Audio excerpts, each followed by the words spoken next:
Assalamualaikum warahmatullahi wabarakatuh. Saya akan membentangkan tentang saya Wan Nuiza binti Wan Azman, nombor masjid 054474 daripada Ijazah Sarjana Muda Syariah STEM 3.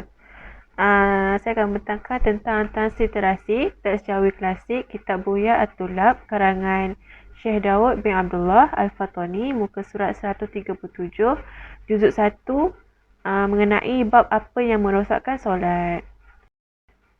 Pendahuluan bagi bab ini, bab apa yang merosakkan solat ini dapat membantu kita memahami lebih lagi perkara-perkara yang mungkin kita tidak mempelajarinya atau mengetahuinya dengan lebih terperinci.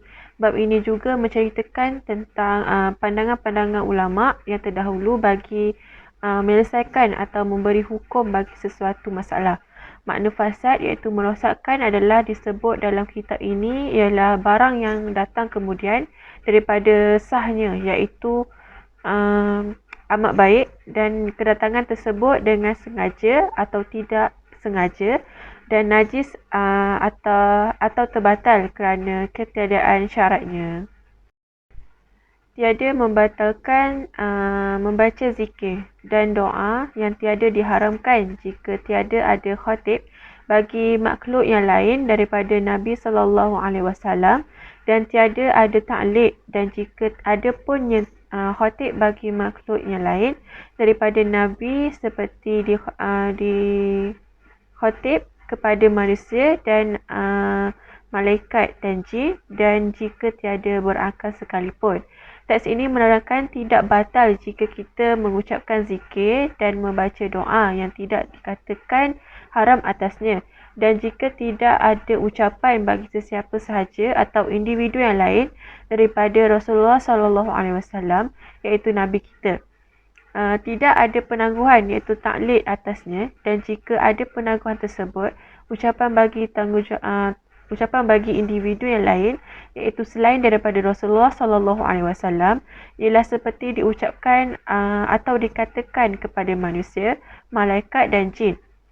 Dan jika kita berfikir untuk mengatakan seperti dikatakan bagi orang yang bersih, yarhamukallah, dan bagi bulan, Rabbi wa Rabbukallah, atau ada pada keduanya itu ta'liq seperti dikatanya ansyid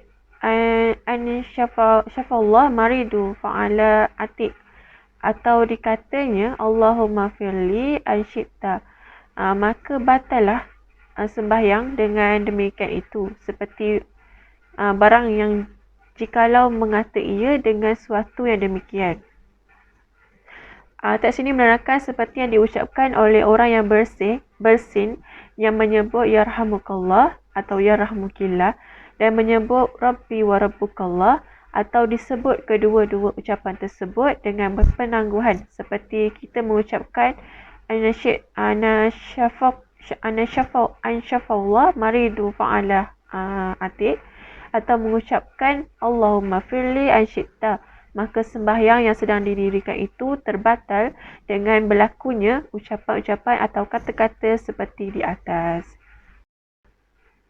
Itu dengan bahasa yang lain daripada bahasa Arab, padahal tahu ia bahasa Arab, dan tiada membatalkan sembahyang khatib bagi Rasulnya, dan jikalau pada yang lain daripada tasyahadu sekalipun, dan sunat bagi orang yang bersin di dalam sembahyang itu mengucapkan Alhamdulillah kadar kedengaran dirinya sahaja, dan demikian lagi. Teks ini menerangkan penggunaan bahasa yang lain daripada bahasa Arab atau ucapan-ucapan di atas pada sesetengah perkara yang berlaku, tetapi ia mempunyai perkataan atau ucapan dalam bahasa Arab, dan tidak membatalkan sembahyang yang diucapkan kepada Rasulullah SAW, dan jika berlaku selain daripada Rasulullah SAW walaupun menyaksikan sahaja. Dan hukum sunat bagi orang yang bersin di dalam sembahyangnya, iaitu individu tersebut perlulah mengucapkan Alhamdulillah yang hanya kadar kedengaran dirinya sahaja, bukan terlalu kuat sampai mengganggu jemaah-jemaah lain yang bersamanya. Tiada batal sembahyang jika membaca dengan nazam Al-Quran dengan qasad memberi faham serta membaca Quran seperti dikatanya bagi orang yang minta izin pada mengambil sesuatu. Ya Yahya khuzah kitab. Ya Yahya ambil olehmu kitab. Atau dikatanya bagi orang yang minta izin pada masuk ke rumahnya. Adakuluha bisalam. Maka iaitu seperti barang yang. Teks ini menerangkan dan seterusnya. Tidak batal sembahyang seseorang itu jika membaca ayat-ayat suci Al-Quran.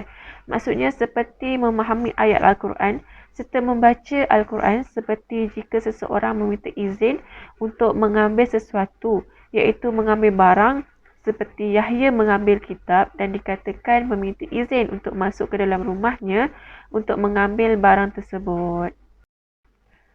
Jikalau dikosatkannya dengan dia membaca Quran, jauhilah. Adapun jika dikosatnya dengan dia semata-mata memberi faham, jua atau tiada ada khosatnya dengan dia akan suatu, maka batallah sembahyangnya kerana bahawasanya ia menyerupai akan kalam manusia dan tiada ia Quran melainkan dengan khosat dan keluar dengan kata. Teks ini menerangkan barang yang dimasukkan itu ialah Al-Quran. Jika dimasukkan dengan memberi faham atau memahami ayat tersebut semata-mata dan tiada maksud lain akan dia atas sesuatu, maka sembahyang individu tersebut terbatal kerana ucapan atau kata-katanya menyerupai atau sama dengan percakapan manusia dan tiada kena-mengena dengan Al-Quran melainkan dengan maksud yang keluar itu dimasukkan dengan makna Al-Quran. Nazamul Quran, jikalau membaca ia dengan diubahkan nazamnya seperti katanya Ibrahim AS, batal sembahyangnya atas itlaq. Tetapi jika ia ceraikan setengah dengan setengahnya, maka dibacanya dengan khasat membaca Quran, tiada batal sembahyangnya. Maka kias akan tafsir ini orang yang memalang atau memaling menyarankan takbir istiqalat jika teks ini menerangkan jika kita membaca ayat-ayat Al-Quran dengan kita mengubahkan nazamnya seperti dikatakan oleh Nabi Ibrahim AS, batal sembahyang individu tersebut dan itlak ke atasnya, iaitu jika dia melepaskan kata-kata itu. Tetapi jika dia menceraikan atau memutuskan sebahagian ayat Al-Quran yang hendak dibacanya, maka dibacanya ayat tersebut yang dimasukkan dengan membaca Al-Quran, maka tidak batal sembahyang individu tersebut. Dan ini dikiaskan dengan tafsir, iaitu maksud bagi orang yang menyarankan takbir istiqalat. Dikhasatkan zikir semata-mata atau zikir dan serta memberitahu akan segala makmumnya, maka tiada batal sembahyangnya. Dan jika khasat memberitahu jua atau itlaq batal sembahyangnya dan tiada membatalkan sembahyangnya dengan diam yang panjang dan jikalau dengan sengaja sekalipun kerana bahawasanya tiada mencederakan aturan. Okey, teks ini menerangkan dan yang dimasukkan dengan zikir itu ialah zikir semata-mata atau zikir yang disertakan maksud atau penerangan akan segala maksudnya, maka tidak batal sembahyang individu tersebut. Dan jika dimasukkan dengan memberitahu jua atau terlepas dengan mengucapkan zikir dan sebagainya, maka batal sembahyangnya. Dan tidak batal sembahyangnya jika dalam keadaan diam yang panjang tanpa membuat atau mengucapkan apa-apa walaupun dengan sengaja sekalipun. Ini kerana ia tidak mengganggu atau merosakkan tata cara solat tersebut. Sembahyang yakni kalau kawannya jika bukan rukun yang pendek, maka syak ada ia pada rukun yang pendek batal sembahyangnya.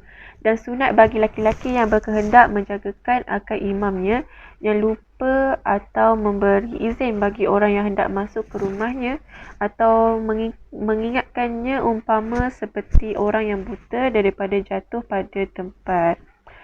Teks ini menerangkan tidak merosakkan sembahyang tersebut yang bermaksud ketika bukan pada rukun yang pendek bagi solat, maka syak padanya dan batal sembahyang individu tersebut. Dan sunat bagi kaum lelaki yang berkeinginan untuk menjaga imam solatnya daripada lupa ketika solat, atau dengan memberi izin kepada orang yang ingin masuk ke dalam rumahnya, iaitu dalam jemaahnya, seperti mengingatkan orang yang buta daripada jatuh pada tempat yang rosak dan sebagainya. Kebinasaannya bahawa mengucapkan tasbih, iaitu mengatakan subhanallah, serta dikosakkannya akan zikir jua, zikir susah menjagakan atau memberi izin atau mengingatkan, dan jika tiada seperti demikian, itu atau akan batallah sembahyangnya. Dan sunat bagi perempuan dan khunsa yang berkehendak menjaga seperti yang tersebut. Teks ini menerangkan mengucapkan tasbih, iaitu mengucapkan ucapan subhanallah, serta dimaksudkan kepada zikir juga merupakan zikir seperti menjaga diri kita atau kita memberi izin serta mengingatkan diri kita. Jika tidak mengucapkan ucapan tersebut, akan terbatal sembahyang individu tersebut. Dan sunat bagi perempuan atau khunsa, iaitu jantina yang memiliki dua alat kemaluan yang berkeinginan untuk menjaga akan ia seperti yang tersebut atau seperti yang dikatakan kepada kaum lelaki di atas. Bahawa ia tasfiq, artinya menepukkan akan tapak tangan atau ditepuk tapak tangan kiri di atas belakang tangan kanan, atau belakang tangan kiri di atas tapak tangan kanan, atau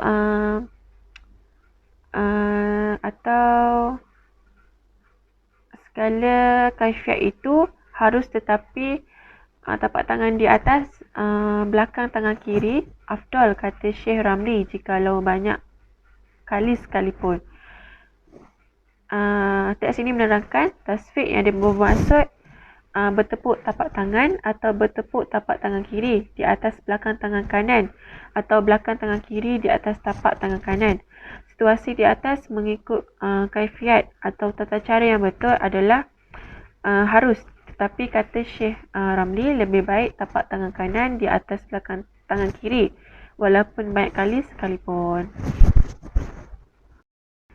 Tiada membatalkan sembahyangnya. Khilaf bagi Syekh Ibnu Hajar. Demikian bagi khilaf antara keduanya dengan pada tapak tangan yang di luar sembahyang haram atas yang diiktimad oleh Zarkashi. Kata Syekh Ibnu Hajar pada Syarah Irsyad halal mutlak, dan kata Ibnu Ramli harus jika tiada bermain-main dan jikalau menepuk laki-laki.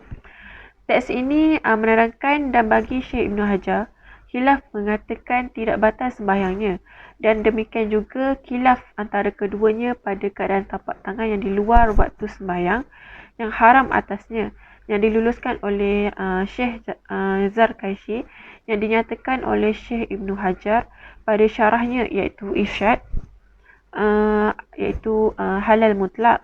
Dan berkata lagi Syekh Ibnu Ramli, iaitu harus hukumnya jika tidak bermain-main atasnya, dan jika menepuk lelaki. Dan tasbih perempuan harus, tetapi menyalahi sunat kerana maksud menyatakan perceraian antara laki-laki dan perempuan jua, bukan menjagakan. Dan jika tiada, maka menakut, umpamanya orang buta wajib, maka jika tiada dengan dia wajib ia berkata-kata, atau dengan perbuatan yang membatalkan, nescaya wajib membatalkan sembahyang.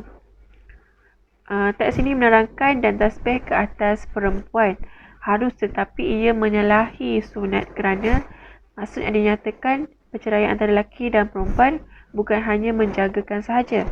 Jika tidak takut atasnya, umpama ia seperti orang buta yang wajib, jika tiada dengan dia wajib berkata-kata atau mengucapkan atasnya dengan perbuatan-perbuatan yang mewajibkan membatalkan sembahyang seseorang itu.